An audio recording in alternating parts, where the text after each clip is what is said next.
Hey guys. All right.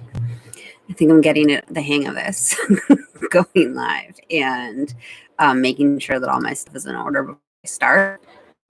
All right. So today, what I wanted to talk about was what to do when you can't visualize and struggles with visualizing during meditation, during journey work, during readings, during healings, during anything that you're doing where you're wanting to visualize and get clear visual and see things, but you're not able to see or visualize, or you're just struggling with being able to actually see things in your mind's eye in meditation. And this is something that I really relate to, because when I first started with all of this, I wasn't able to clearly visualize. I felt like I had a block, like I couldn't see anything at all, like I couldn't even imagine things. Like I felt like I just was really struggling with when people would say, well, we'll just imagine this, or just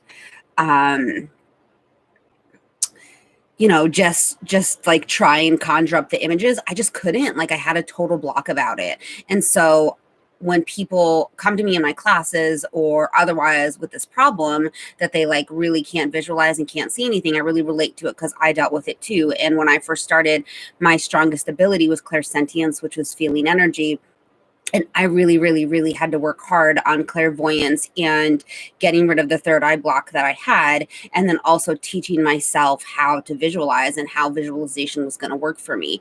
I think a common misconception is that when we close our eyes and go into meditation and visualize, we expect to see it like, at least I did, expect to see it like right behind our eyelids almost. And or we expect to see it like really clearly, like a movie reel playing out, because that's how it's described.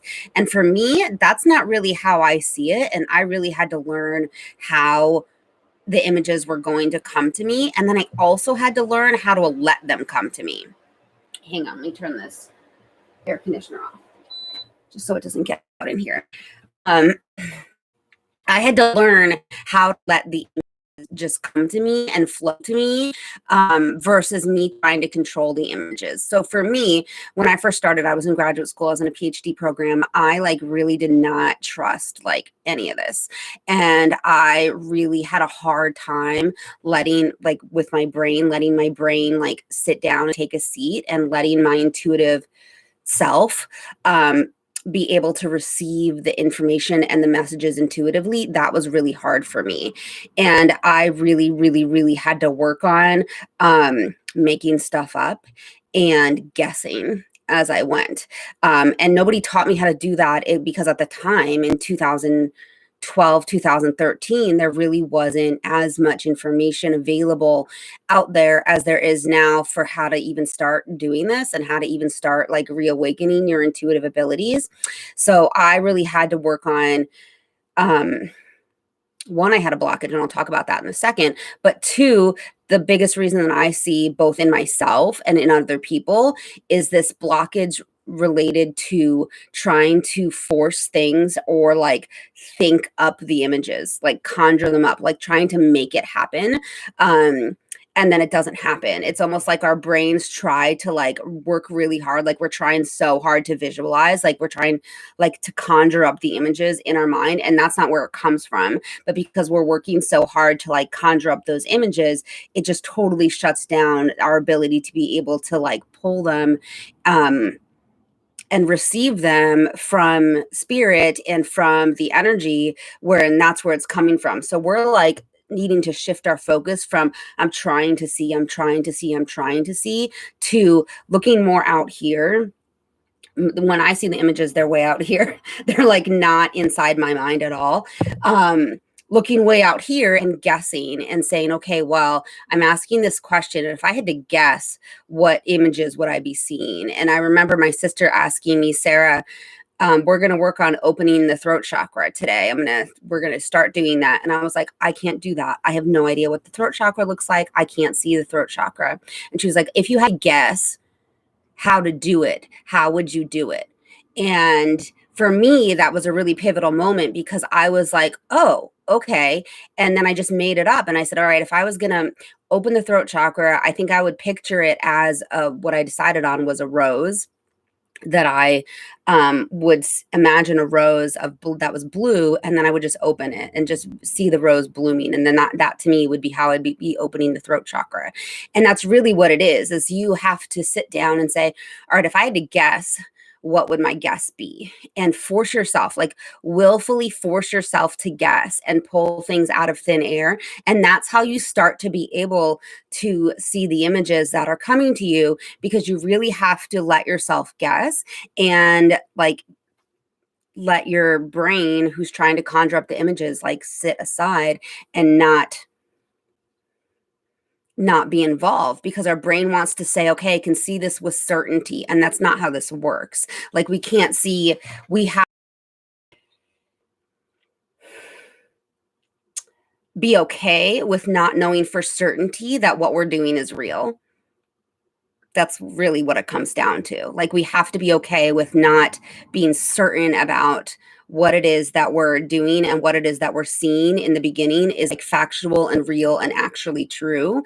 We have to be okay with being more playful about it and guessing and like making it up as we go, because that's really ultimately when you pull stuff out of thin air. And us 99% of the time, that is the thing that spirit is trying to show you or that you're trying to see. It's that thing that you guessed or that thing that you just pulled out of thin air. Because what is that? When you're pulling something out of thin air, that's the energy that's around you, right? So if spirit is trying to give you messages, and when I see the images, they're right out here, right in front of me. So when we're pulling it out of thin air, we're pulling it out of the energy that we're seeing and being shown and being given.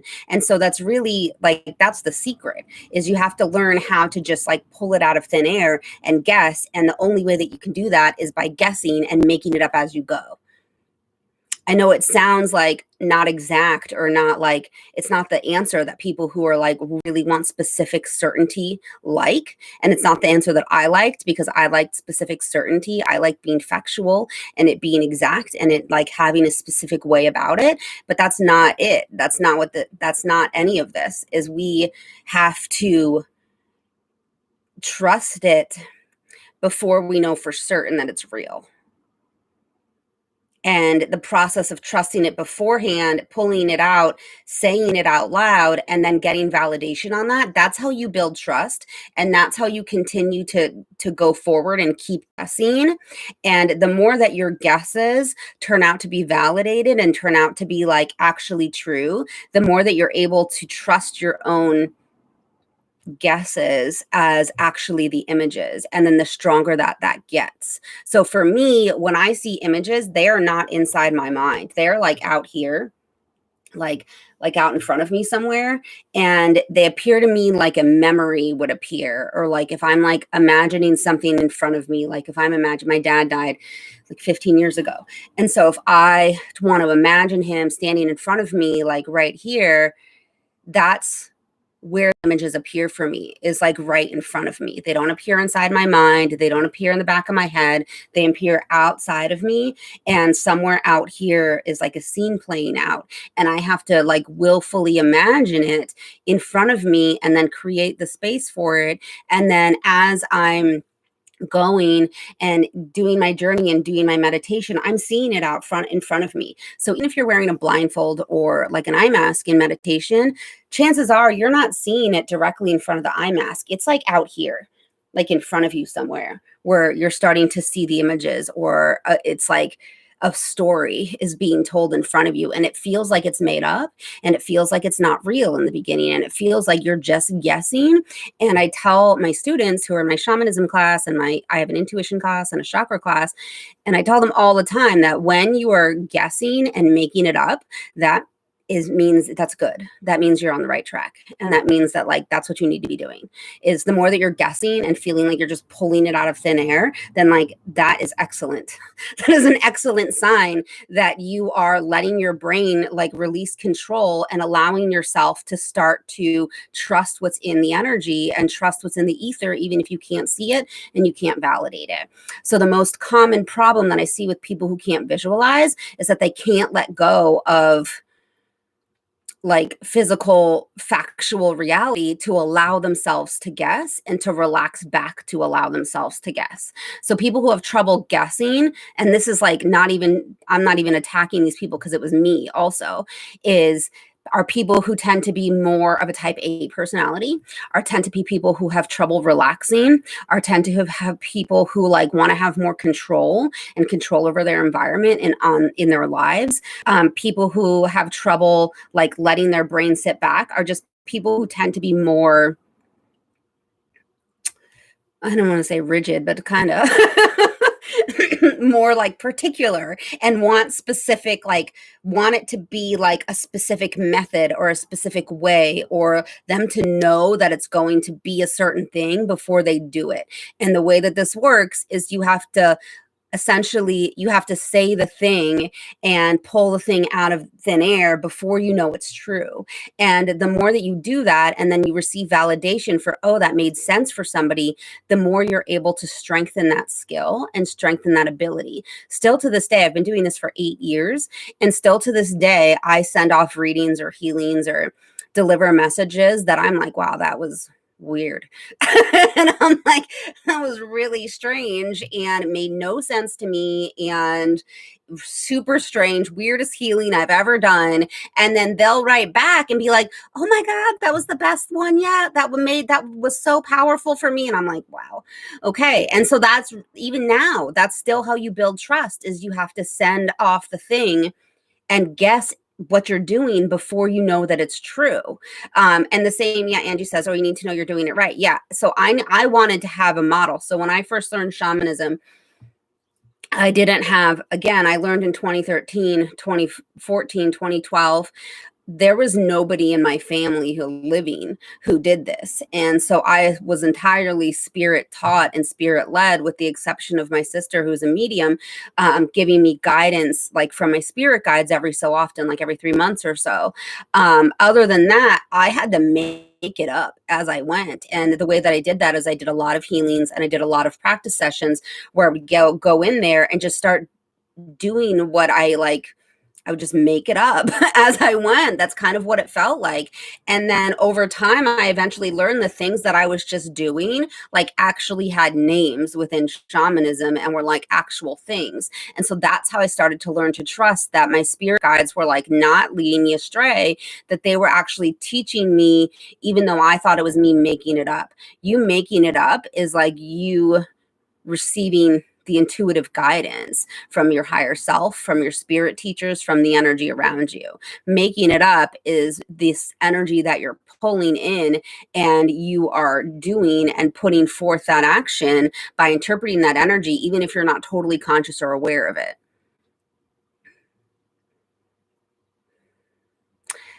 And so there's no easy way out of this. There's no like, everyone who does this has to go through a process of trial by fire, where they have to put it out there and say, this is what I did and this is what like happened, and they'll feel like it was totally made up. And then once they deliver that information in some way and the person comes back and is like, wow, that really makes sense for me, then you're like, oh, so I wasn't making it up.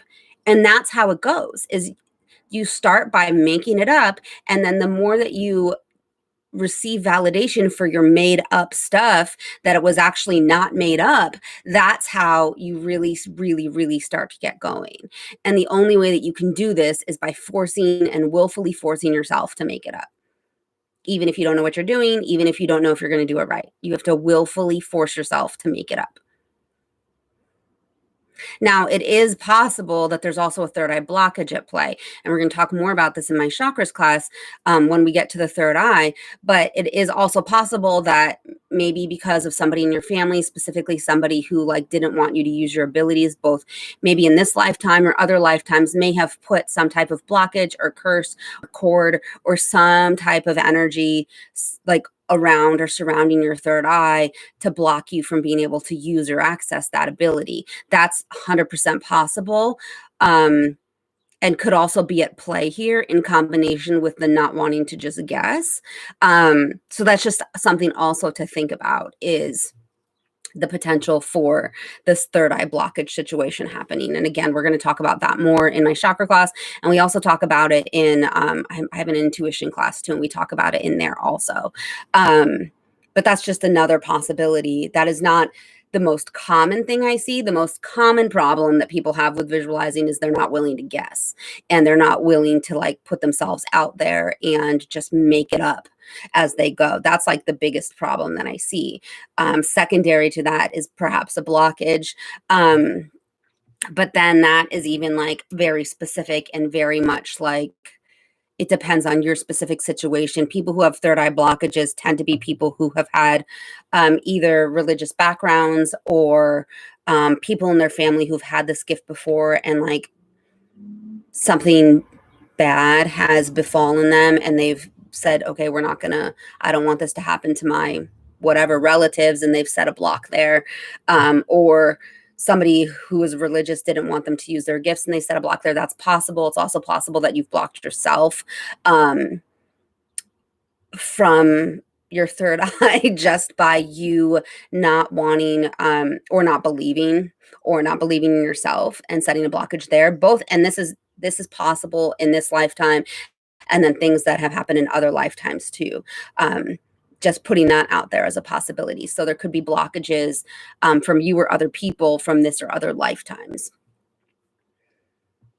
But again, that's not as common as feeling like you can't guess, and when you're closing your eyes, trying to willfully force something to happen and trying to force an image to appear in front of you behind your eyelids, when really it's more relaxed and it's more out here, and it's more you guessing, okay, if I had to guess what I was seeing, what would it be? So if you did, I have on my YouTube channel like 1 million meditations for meeting spirit guides. So if you did a meditation for meet your fairy guide and you couldn't see anything, and you went into the meditation, it's like a 15-minute meditation. You went into the meditation, went to meet your fairy guide, and you're like, it's all blackness and you can't see anything. The question is, okay, if I had to guess what my fairy guide would look like, what would they look like? And then you're like, okay, are they male or female? What are they wearing? And you just conjure up the image, just create them in your minds in the space in front of you. And when you do that, that is it. That is the thing. It's just you have to say, okay, if I had to guess, what would it be? And as you're guessing, you are reading the energy of what you're being shown.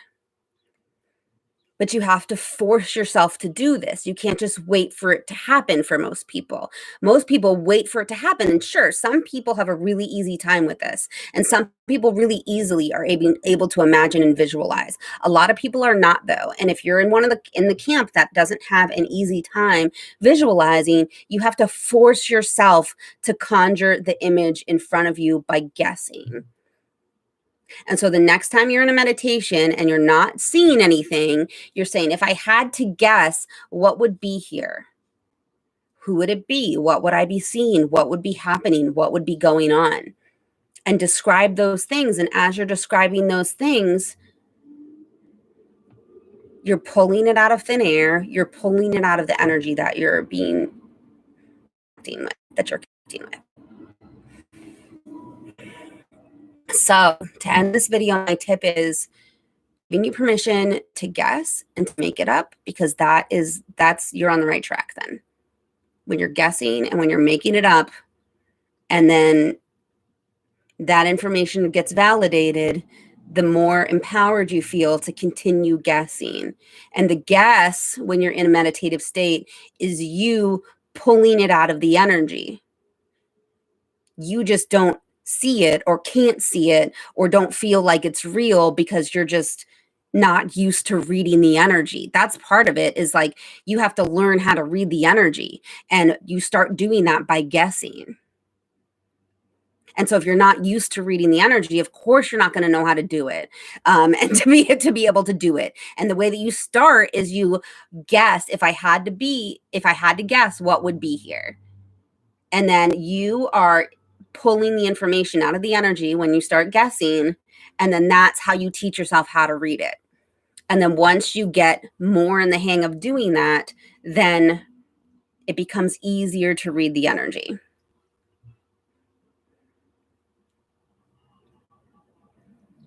All right.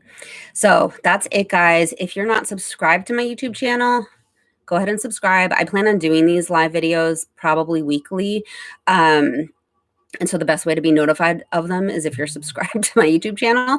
And of course, we already started the chakra class last Monday, but it goes for 10 weeks. So you're more than welcome to join and catch up on initial. We talked about basic energy and manipulating, just basic energy manipulation in the first class. And then next week, we're talking about the root chakra. And then we're going from there. So if you're not in the chakra class and you want to join, you still can.